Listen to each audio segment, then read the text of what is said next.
now you've got a situation where the UK has the highest tax burden it's ever had in peacetime. It has the highest debt to national income ratio it's ever had in peacetime.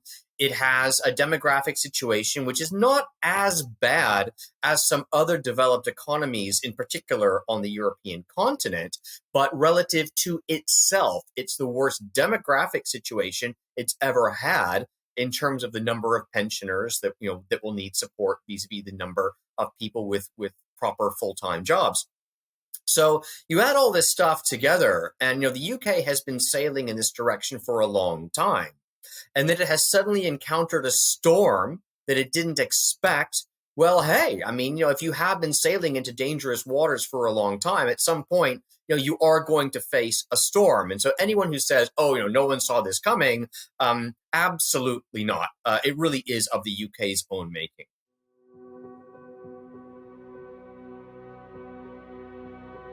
Welcome to Across the Pond, where we unpack what's going on in Europe for the benefit of those in North America and unpack what's going on in North America for the benefit of those in Europe. And today, the gift that keeps on giving is the UK's economic situation. Really, for the first time in a long time, UK economic news and political news, I should say, is front page news in many places in the world for all the wrong reasons. Even Joe Biden called the UK tax plan, which by now has been mostly rolled back, a mistake. I'm joined by John Butler. The two of us run this show, basically, and go back and forth talking about issues that are across the pond. So, John, thanks for being here today as well. Oh, my pleasure as always, James. All right. What do you think, John? I'll just tee off the first question, then we go back and forth. Her chancellor of the Exchequer lasted, I think it was 37 or 38 days. What do you think is in store for Liz Truss? Well, I think she's in real trouble, and the knives are out. In fact, there are so many knives out; it's almost impossible not to see them. She really, what you saw yesterday actually was very telling. The new chancellor, Jeremy Hunt, presented, his position to the Commons regarding a complete reversal. Yeah, just rolling back everything. Absolutely, rolling back absolutely everything, and also using quite harsh language. That the way forward is basically austerity. He might not have used that word, but that's certainly what's implied. And so really, here you have a situation where Truss herself personally was fully invested in the prior budget, which has now been completely reversed. That announcement is made by her supposed subordinate, and she doesn't even really comment on it. She doesn't say anything. And so it's almost as if she's already been de facto removed as prime minister, and that it's just a matter of time before the new de jure prime minister comes in, either through the intrigue within the Conservative Party, which does still hold a majority coalition here in the UK, or pressure for a general election and calling a general election to try and establish some sort of mandate, some sort of legitimacy for whomever is running the show here. So I think she's already a lame duck, which is look, you could say it's a mess of her own making to some extent. I think the context in which she became prime minister was not helpful. I think it was a bit of a poisoned chalice, to be honest. So blaming her personally, I think, is probably overdoing it. But perhaps she could have played her difficult hand a little bit better. Yeah, it was her first real act, or the only real action she did as prime minister, and it was a colossal bomb. And now she's at least looking like she's being reduced to irrelevance. The other thing I noticed here, and I think this is a parallel, John, between the Bank of England and really the government of England writ large, both kind of in a similar situation between keeping their word and maintaining the credibility that way, but doing a dumb thing, or giving up the credibility of keeping their word and actually doing the better thing. We had the Bank of England that set this kind of oddly arbitrary window for this bond buying, after which they're going to later on resume selling. The the prime minister or chancellor position would be this mini budget, which they correctly reversed it.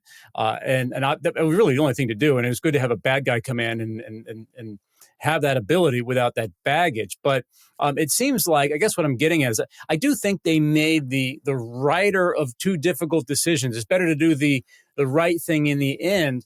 But the ultimate point is, either way, there's still a huge credibility cost to the UK, both domestically and in terms of how the rest of the world views it. And maybe that's deserved. I think it's absolutely deserved. I mean, the fact is that the UK, notwithstanding the historical legacy of empire and all the achievements, mostly good in many people's eyes, the fact is today the UK is simply a normal country.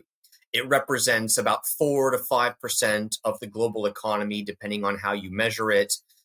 Its average growth rate has not been particularly impressive over the past, decades. I mean, you can look at quite a long period of time of chronic relative underperformance vis-a-vis many other countries in the world, and now you've got a situation where the UK has the highest tax burden it's ever had in peacetime. It has the highest debt to national income ratio it's ever had in peacetime.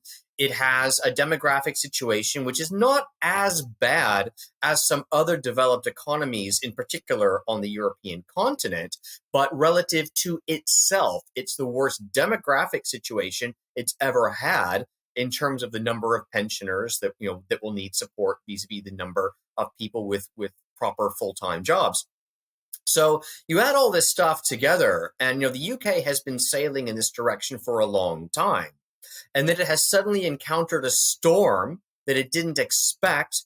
Well, hey, I mean, if you have been sailing into dangerous waters for a long time, at some point, you are going to face a storm. And so anyone who says, oh, no one saw this coming, absolutely not. It really is of the UK's own making. Yeah, I agree with that. And something we talked about briefly on the last Across the Pond episode, which I'll go back to right now. I've spent time in the UK. I've spent time in New York and in California. I've spent a lot of time in China, other places too. There's generally, of course, it depends on the place, depends on the company, depends on the person, but generally not the same vibrancy in terms of business in the UK. People are gone at 5:00 from the office. People don't work on weekends, and I know that's part of the culture, and they want to protect that work-life balance. But contrast that to Shenzhen, China, for example, where people would respond to an email at 11:30 at night. I generally think that hours worked kind of correlate with the people's ideas or prospects of growth in the economy. Even in the UK, in the Industrial Revolution, for example, people were working nonstop. Children were working. It was terrible. It's not a good thing, to be clear, but there was that growth opportunity, and that's what people, got up and did that. And in Shenzhen and in many parts of China, or at least pre-COVID, there was that vibrancy. There was that buzz, and it seems like that buzz is just not there now. It seems like that entrepreneurial energy is just not there in the UK. And there are going to be various efforts to try to get, UK is trying to become a crypto hub, which, I wouldn't bet on that. I was looking at some private equity deals or the flow of private equity in the UK, and there are some nice tax benefits to private equity investing. So on some level, there's some aspects of government support for this, but it seems like there's not that cohesive engine yet to drive that. No, it's very haphazard. I mean, the fact is that the UK is not a particularly attractive place to do business. Now, believe me, there are places that are more unattractive, absolutely. But the UK is not particularly attractive. And also, it simply does have that high tax burden. And even if you're involved in something such as private equity that might receive targeted tax breaks, look, I mean, if you're going to actually generate proper jobs and internal investment, fixed investment here in the UK, you're looking at after-tax returns for all the components, which fine for the private equity capital might be okay. But what about the workers who will have to participate in whatever venture it is? Or what about everyone else who's involved in providing for that investment, providing all the services, providing the infrastructure, the machines, equipment, and so on and so forth? Everyone else is going to be suffering under what is a high after-tax rate of return on capital. The fact is that both capital and labor, although the former is usually far more mobile, both capital and labor go to where they are treated best. They're not treated particularly well in the UK anymore. It's going to be very, very difficult for a country like the UK with a small open economy, which is hugely dependent on both foreign trade and investment. It's going to be very, very difficult for them to continue on this path without making themselves a much more attractive place to do business and simply to work. Makes total sense. And, John, we were talking earlier before we started filming this, that, you're basically saying that the UK's got to take the pain in terms of, we've got a lot of economic drama. It's in for some austerity. There's really no way around it. Just to unpack that specifically, what do you think some of that austerity looks like? And secondarily, how or even can the UK manage that austerity at the same time as reintroducing some vibrancy into the economy in terms of, treating money, treating entrepreneurs, treating businesses better? Or can that even happen all at the same time? Maybe it's one and the other? Some of it's macro and some of it's micro. And let's start at the macro level. The fact is that the overall tax burden in this country is simply too high. Okay, I think a lot of people would agree about that. The problem is that the politics of trying to figure out, which taxes are you going to cut is very, very difficult. I mean, it's easier said than done.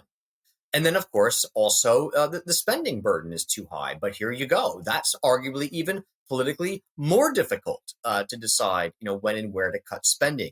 You have a lot of sacred cows in this country, the NHS being the biggest of all.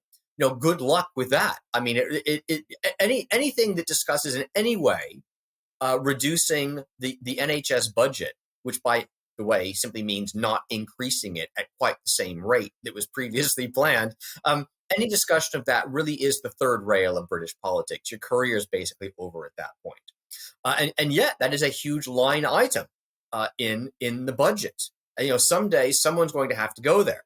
Okay, so that the macro picture isn't pretty when you figure in the politics. The micro picture, now this is an interesting one because actually this is where some targeted battles could be fought to make the UK a more efficient, attractive place to do business. For example, everyone marvels at the efficiency of the Swiss railway system, okay? And they think, oh my God, the national rail in the UK is a disaster. It's expensive, subject to huge delays and disruptions now and again. And of course, workers go on strike whenever they don't get what they want. Well, I mean, would you believe that some years ago, I forget who was prime minister at the time. I think it might have been Blair and Brown, so the new Labour government. Well, they thought that, hey, one of the things that we can deliver for this country is we can reform the, national rail and, make it better. And so they brought in, I believe, the former head of the Swiss railway system and said, look, if you were going to do this, what would you do? And the very first thing he said was, the first thing you must do, because this is effectively a public monopoly, you must make it illegal to unionize. Unions are the death of public monopolies. You can't have a public monopoly on the one hand, which is the sole provider of the service to the nation, and let workers for that monopoly hold it hostage because that means they can hold the whole nation hostage. So the first thing you do, no union. And Blair and Brown look at each other with horror and show the guy the door. So basically, this is the thing. And there are things that could be done at the micro level that would really help. And perhaps the right politician, the right leader with the right rhetoric and the right charisma and message could get those things done. The fact is, I think the UK does have potential, but it's been relying too long on easy credit, running up deficits, the Bank of England printing money, all of it.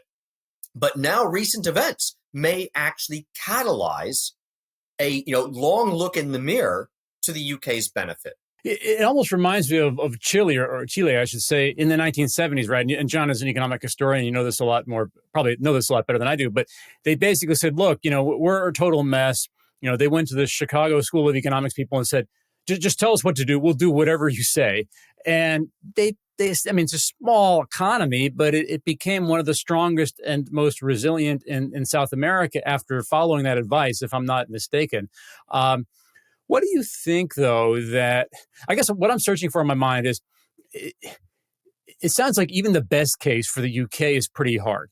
Taking that austerity, maybe they'll do it. Hopefully they'll do it. I really hope it happens. But what's a realistic case? Is there a chance the UK ends up as the next Spain, next Portugal? Look, it is hard, but I live here. I'm raising children here. I have to try and be optimistic. I have to hope that on a long enough time horizon, if we truly get, dig in our heels and are willing to roll up our sleeves and get our hands dirty, we can turn this thing around.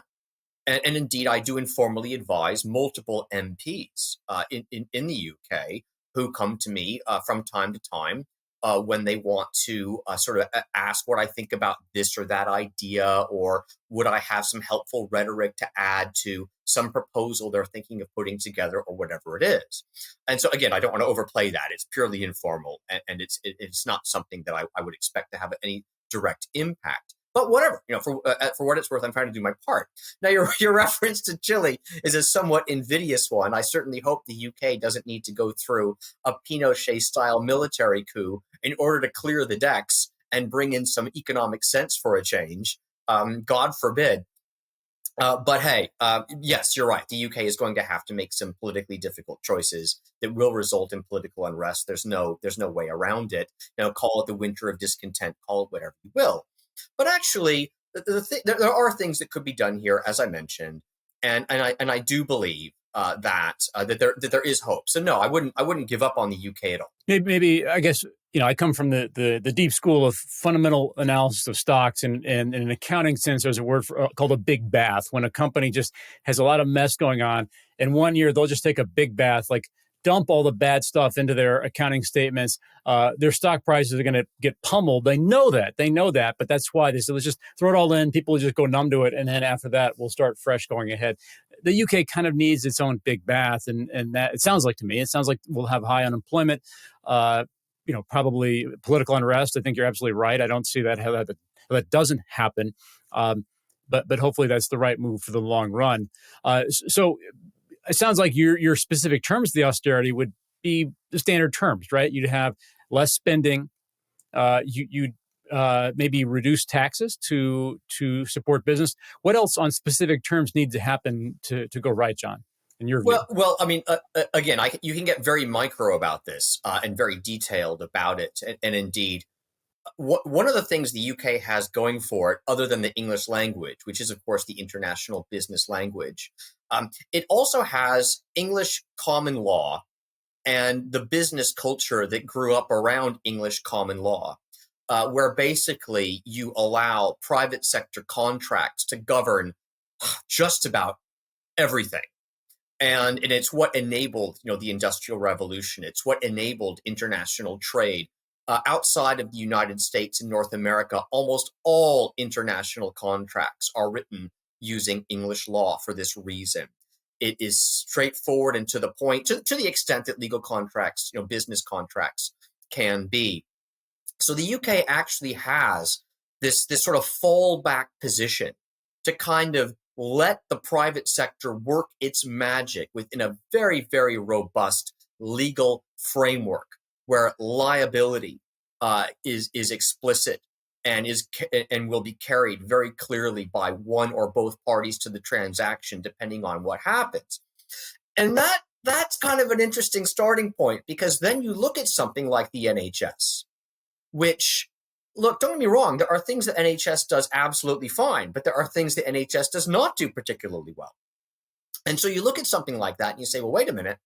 If we were to try to energize the NHS, make it more entrepreneurial, make it more cost efficient, make it more consumer facing and servicing, as opposed to, arguably servicing its own internal bureaucratic interests more than those of the customers.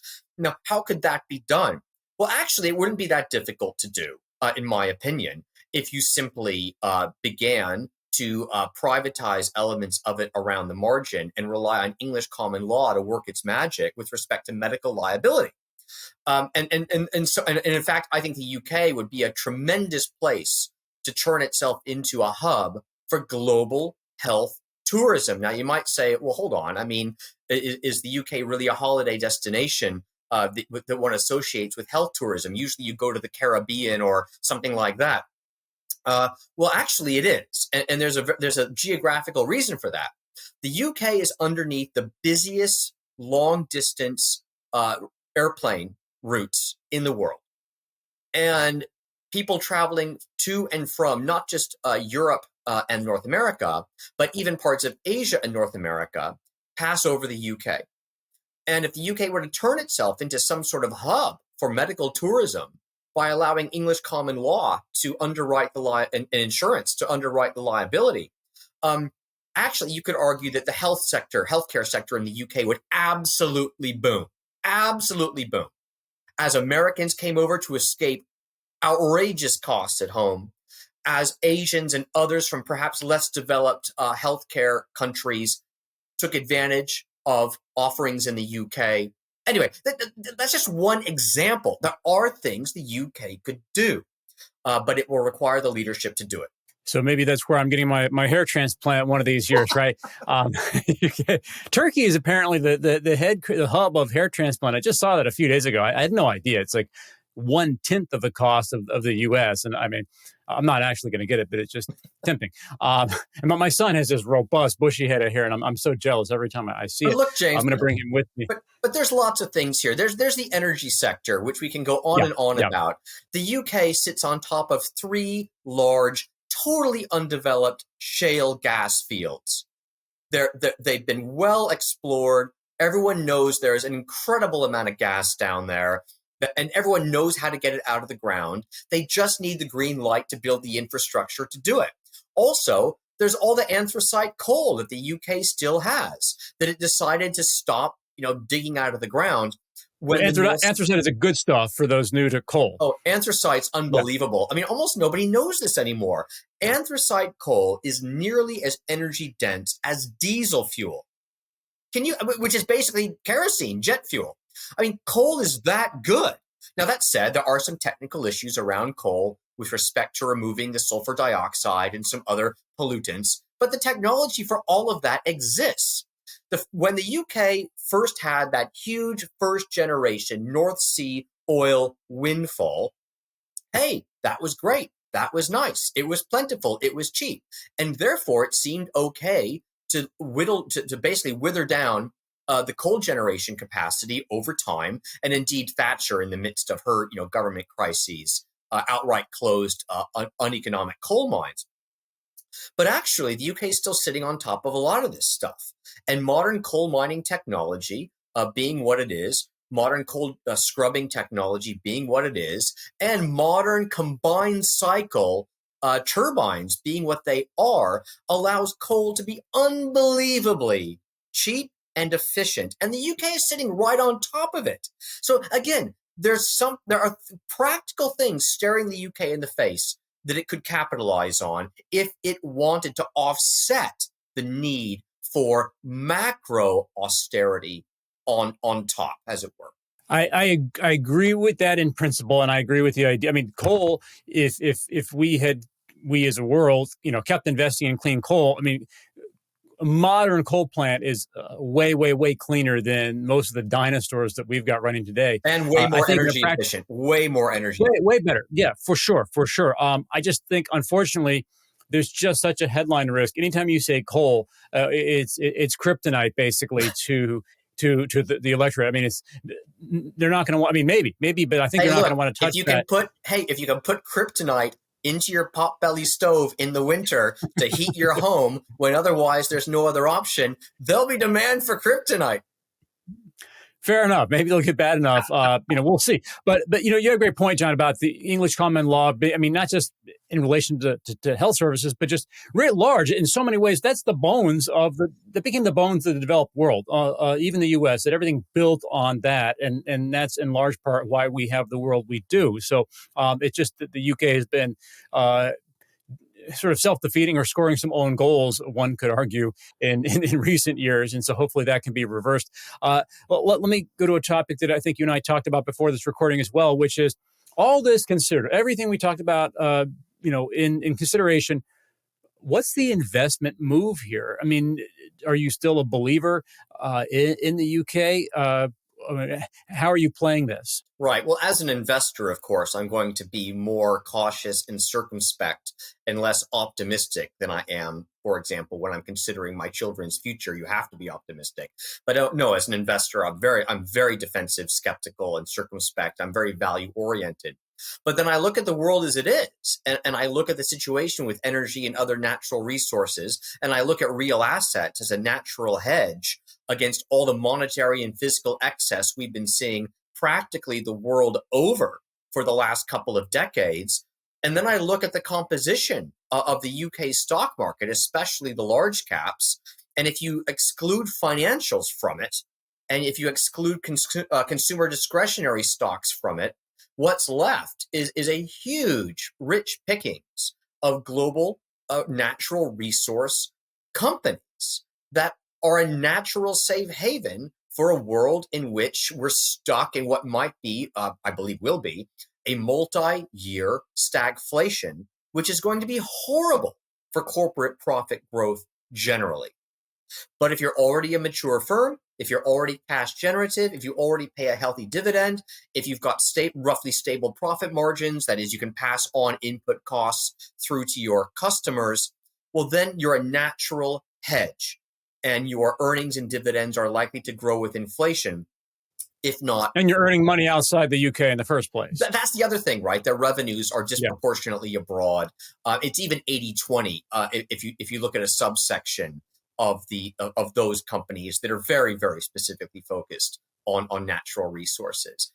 I mean, in 80-20 is a pretty good ratio. So anyway, I think that for any North American investor looking for alternatives to what is clearly an overvalued stock market, and one that is overvalued largely due to intangible valuations, as opposed to anything to do with natural resources, materials, mining, chemicals, etc.